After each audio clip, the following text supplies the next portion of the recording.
Greetings and welcome to MagicBox, the show where we bring together all stakeholders in our children's education. I'm Isaac Carmignani. Today we are going to be speaking with a parent who is a member of a school leadership team, in addition to being a parent. She is just getting started in this role. And so a question before we actually have our interview is, what is a school leadership team anyway, and why should you be a part of one? Well, a school leadership team is actually an entity that is mandated in state education law. State education law requires that every New York City public school have one. And what they are, the Department of Education's official definition of a school leadership team is that it is a, quote, vehicle for developing school-based educational policy, end quote.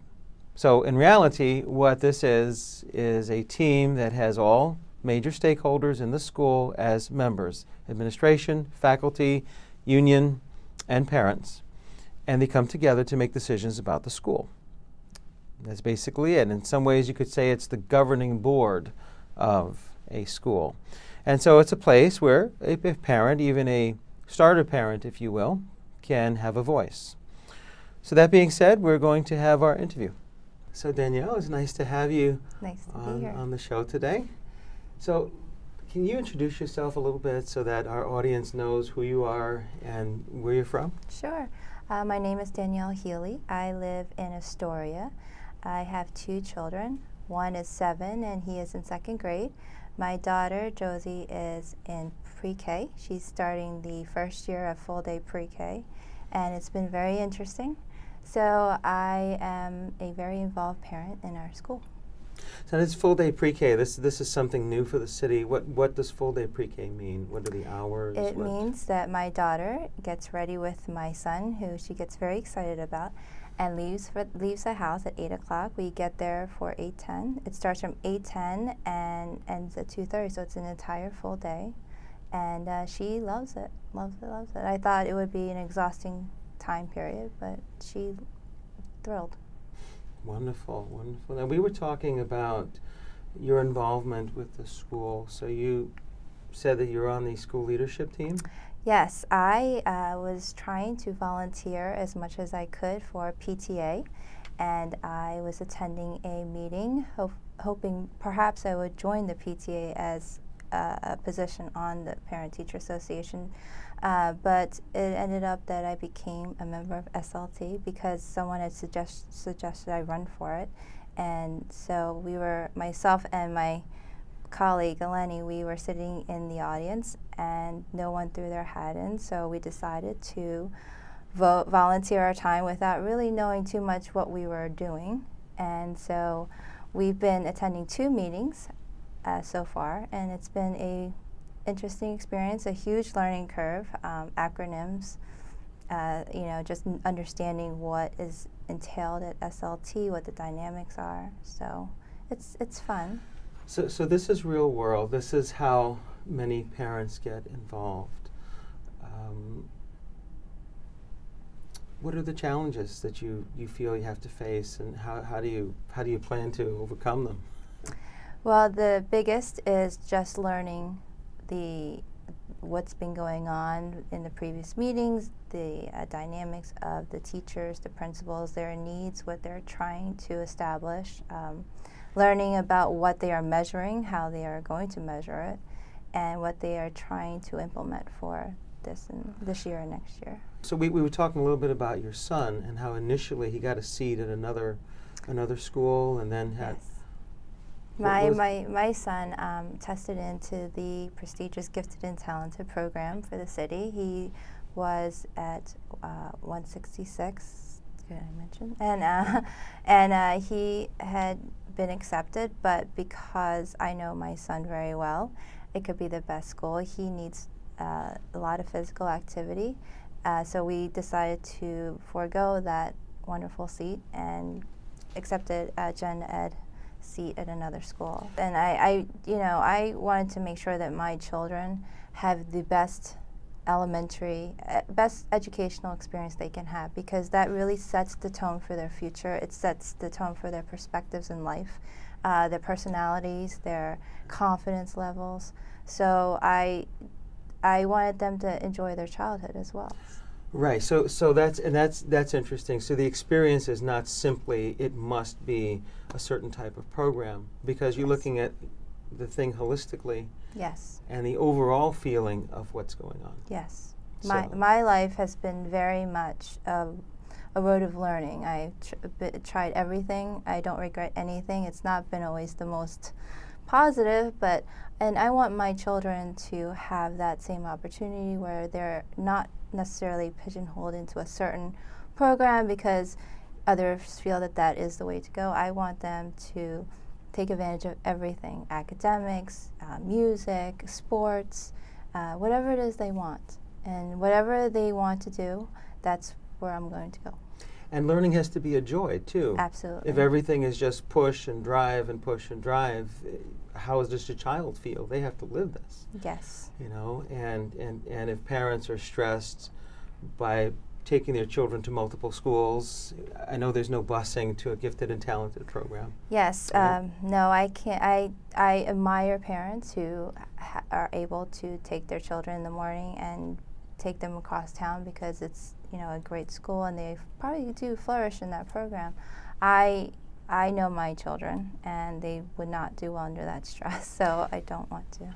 So this is the idea: knowing your family, knowing your children, Yes. and what they can realistically do. Yes. Now that's, I think, part of the perspective that can be brought to school leadership teams, to community education councils, to the Department of Education.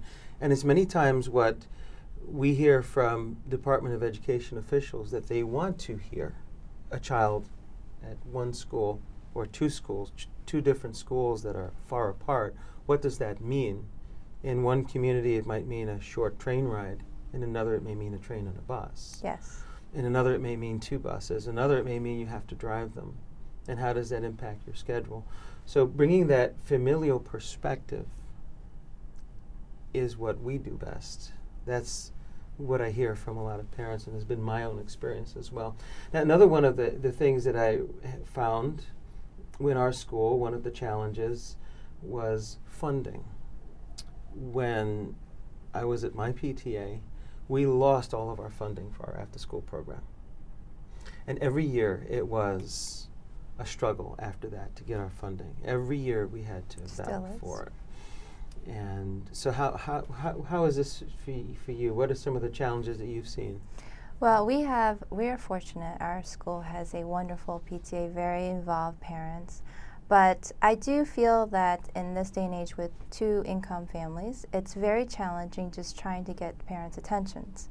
They're so busy, you know, it's a very rigid schedule from morning to night to make it work between two parents, their kids, homework, bedtime, etc. So it's very challenging just even getting parents to the meetings, much less asking them to contribute money or time, whatever it may be. That compounded with just communication, surprisingly to me, but some people still don't have access to computers and internet. So you're talking about sending communications via paper, via email, and then some parents are not happy because they're getting 3 pages of paper for the same instance where they could have gotten an email. So it's a very diverse level of parents at school. So, and you know, I feel that technology could be implemented a little bit more. My husband, I'm fortunate enough to be able to be home with my children because my husband started a business, and we do technology management for small to mid-sized businesses. We provide all support services for them, including marketing, technology, etc. So we are big on technology in our family, and I do see spots where perhaps if they could utilize or figure out how to use technology more in their favor. For instance, if these, you know, abilities to do Google Chats, things like that, where parents, they cannot come to the school. It's very hard for them to do that. But if they were able to do a hangout, for instance, and they were able to participate at home when, you know, they could, or even or some sort of vehicle like that, I bet participation would increase. Wouldn't that be interesting, because you're creating a virtual space? And another thing that I realized as I got deeper into the system was how we were using 20th century laws for a 21st century set of issues. And these mechanisms can hinder our ability to do some of the things you just said. And yet it makes perfect sense, right? Because what have you seen as far as attendance at PTA meetings? Very, very abysmal. And I do hear I ask many parents, I'm a very inquisitive person, I ask many questions to many parents, and it seems they're frustrated because they understand we have these technologies. I mean, look at the smartphones, they're coming out faster than you can even buy them now. And they don't understand why so many of our educational system, and we understand there's reasons why. There's privacy, but it's hard to accept these are sort of archaic way of doing things, that if we can perhaps take a small step forward and maybe sort of utilize these. I understand all sides of the story. I understand perhaps educational staff might not necessarily want to be on record for everything because parents translate things differently. So I see the struggles, but maybe perhaps we could take small steps. We have to take small steps because there's ability to stream video, and I love the chat. You know, we go online to do various things and we get the pop-up. Do you want to chat with a service representative? And you can right there get your question Even answered. that. You have companies that will not take a phone call. Everything is communication on web chat and so forth. So these are things that we would love to see further. You mentioned attendance being abysmal. I found many times the issue for me was, and I was on a PTA, that the material that we're covering is not necessarily of interest. There is that too. Right? Because I feel if you're going to have a meeting, you want to give something to people that they can take away that they can use. And for as important as the treasurer's report and the finances and all of that, those legal mechanisms are, it doesn't help the average parent who now has to go home and still figure out how to help a kid with the math problem that they're having coming out of Common Core that is confusing them, or the ELA question that has several different answers that could be correct and is confusing is confusing the parent. Which answer is right? Well, I could say in our school, they do a great job in trying to get that. They have parent sessions. The problem is it still has a challenge of timing. Parents work, they are not able to attend, they still feel frustrated. So I do feel like the first step is probably the vehicle of communication. If you can maybe overcome that, you can open up more on the learning side of the actual academics and things like that. One of my ideas, I don't know if it's a good one, but I thought for a fundraising idea would be to have sessions where parents could probably pay a few dollars, $5, whatever it may be, and a specialty. It could be a session on child internet safety or whatever any parent in the community who is willing to volunteer their time and knowledge could do. And they could put a session on for an hour, and parents could pay. It could be online or it could be in person, however you want to do it. Mm-hmm. And it would benefit everybody, I think. It would raise money for the school. It wouldn't have a lot of expenses. The parent volunteering their time would have a little avenue of advertising themselves and their specialty knowledge, and the parents are getting the knowledge they're looking for. And there's so much knowledge from parents because we're all professionals in some field, right? The whole notion even of the school will do a great seminar on whatever it might be, but if that was recorded and then uploaded to their YouTube channel, things like this, it could go a long way to reach more families. Yes. And with today's technology, you don't need all of the cameras and so forth. No. You can do it off of a tablet and a smartphone. Absolutely. And it's even editing software, if you wanted to dress it up nicely, is readily available on a laptop. nowadays, right? And so many issues we could talk about. Even doesn't even cybersecurity, things that go on at home. We give the internet to our kids to make it easier for them to do school, but now that means we've opened them up to the world. Yes. So for parents who are very tech savvy, they know how to lock down their networks and do things to monitor their children or keep them off the internet at certain times. But what about those that can't? Yes. Teaching that and making it simple for everyone.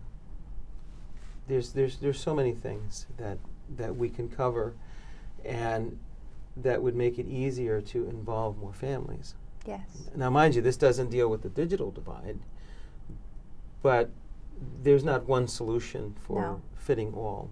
And if the parents really wanted, if they found out that there was such a seminar and maybe they could listen, they will find a way to listen. They will go to the local library, they will log on to a computer, and they will listen if that's what they want. I'm a big fan of MIT's lecture series. Have you ever caught those online? Is it, I know TED, I don't know. There's Talking TED. MIT also did basically where you could take some of their courses for free online. You wouldn't get the credit, but you would be watching their best instructors on a myriad of subjects, from physics to philosophy. If we could do this with parental engagement, then those schools that are having a lot of success, that have people that do this work well, it could be taken outside of just their school. And those best practices could go out to others too, available online.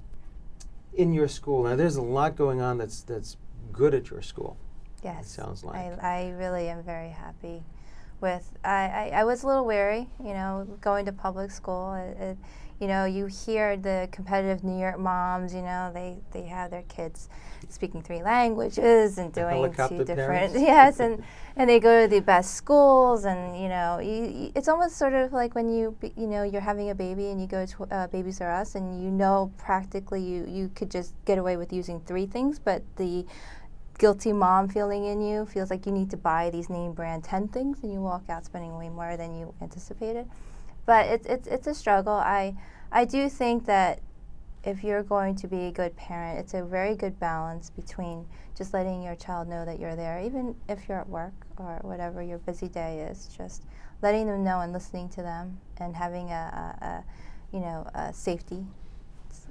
That's talk. as important, and maybe more important than anything else. We go to performances for our children, especially if they're in any kind of art programs. And as a parent, I'm sure you know they're performing for you, Yes. not for the audience. If you're not there, it doesn't matter for them now to do this show. And so our presence and our smiles and our validating them and approving them is probably more important than anything else. They can do well in most settings if they have that from us. Is there anything that you would like to see happen, just shifting gears for a minute, at your school, if you had your way, that's not happening now? Perhaps programs or funding or would love to, they do their best, but I would love to see more of an increase of physical activity. They do a great job compared to other schools. We have this space, very fortunate. But I do feel that, and my son last year, he had a fabulous teacher. She made them get up every hour and walk around the classroom for 5 minutes and sat them back down and did whatever it was they were supposed to do. And my son was on the honor roll last year twice because I think he was able to focus. So I'm a big proponent of, using physical activity as part of the curriculum, and also when they're indoors because it's inclement weather, that's a good time to teach them other things, not necessarily for cartoons, but perhaps about nature or about, some issues that maybe, good movies or good shows that actually educate them without making them feel like they're being educated, perhaps. When my daughter was young, I was a big fan of Mythbusters. Oh, yes, that's a good one. There are so many things aside from cartoons, like you said, and the physical ed. We have some schools that are now looking at putting playground space on their roofs, and enclosing their roofs because there's just this great need, and we don't have enough physical space. And I'm sure your kids are like mine. Any chance they get, they start running. Yes. Right? It's challenging. They don't know how to walk. They lay down and sleep, or they run. Yes. That's 0 to the 60. two speeds. That is it. Well, we do have movie nights in our you? community. It's loved. A brilliant parent decided to do an online input, so the kids could go on. They would have 4 movies to choose from, and they would have to choose their movie online. It would be a votes, those voting mechanisms, and they vote and they talk about it. You should hear the kids. You go to any store in our area, and they're talking about, did you pick a movie? What movie are you going to get? And it's really increased the amount of parents and their children coming, and they pay, it's like $10 to go, but you get a pizza, and it's a community thing. One day we had pajama movie night, and everyone came in pajamas, and they had a great time. That's so interesting, because now that's a family event. That's it was great. And the kids have all seen the movie, but it's the fact that they're able to voice themselves. You can't, when you go to a public movie, they have to be quiet, but when you're going to this movie, be as loud as they want. You can voice your opinion, and you great. can They cheer, laugh and they cheer, yes, and sure, it's just sure. it's so amazing. It's such an amazing event. I love it. Well, I wish you the best of luck on your school leadership team. Thank you. And we need more parents like you that get started and that move on, and then in turn, you can help those coming behind you. Thank you. So I'm very excited. I look forward. I'd be happy to keep you posted on the road. Most certainly, I'd love to have you Learning again, curve. Danielle. Thank Nice you so having much. Danielle. Thank you. Okay. So for our app of the week, we thought we would feature an app called Piano Teacher.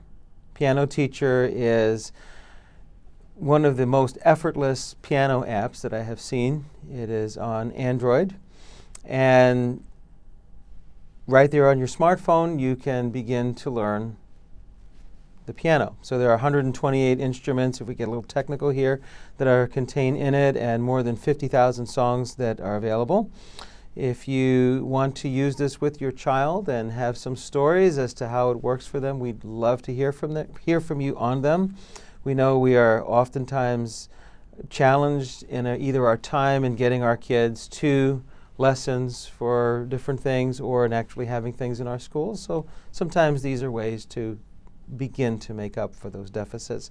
So again, the app is Piano Teacher, and we'd love to hear how it went for you. So for our community program, we thought we would feature the Queensborough Community College Adult Literacy Program. So this is a program administered by the City of New York at Queensborough Community College, and it provides ESL classes, English as a Second Language classes. They're designed for adult learners, and so it's free to the public, and many of our parents want to have a better grasp of English to interface with their children's schools as well as in their professional lives, and so this is a vehicle. It's free, and to get more information, we'll throw up the website on the screen for you to see, and we hope that you take advantage of this program and other programs like this that we will continue to feature on this program. So we are now going to enjoy the ice skating of Thaina Whelan, aged 8, when this video was taken a few months ago. She is in the 4th grade at Westmere Elementary School. Her coaches are Yuri and Kelly Ushakova. She practices her figure skating at least an hour a day, 3 to 4 days a week. When she's not doing her ice skating and her studies, she is practicing hockey during hockey season, and she is also an artist. Enjoy.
So we hope you enjoyed our interview with Danielle Healy today. Certainly her experience is reflective of what many parents experience when they first bring their children to a school and want to get involved. We hope you enjoyed it. Let us know what you thought, and we hope that some of you can come and speak with us as well. Have a good day.